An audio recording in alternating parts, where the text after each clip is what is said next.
Eh bien oui, malheureusement, nous déplorons un lourd bilan dans cet incendie qui s'est déclaré au milieu de la nuit. Les pompiers sont encore sur place et pour l'heure, on nous annonce malheureusement 7 décès.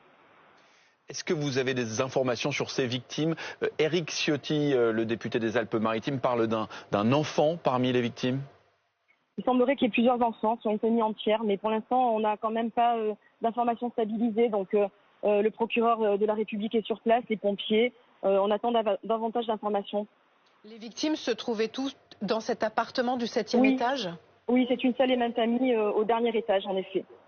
Est-ce que vous avez des indications ce matin sur l'origine de l'incendie? Non, pas encore. Évidemment, des investigations sont en cours avec le procureur qui est ici, la police, et on en saura plus dans la matinée. Nous avons ouvert une cellule de crise naturellement à Nicaïa, juste à proximité. Le CCAS accompagne les familles, il va y avoir des relogements.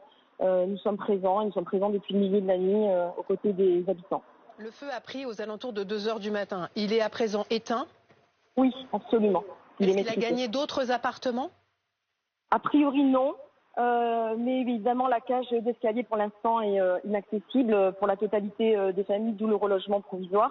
Mais pour l'instant, il semblerait que ce soit uniquement le dernier appartement qui soit concerné.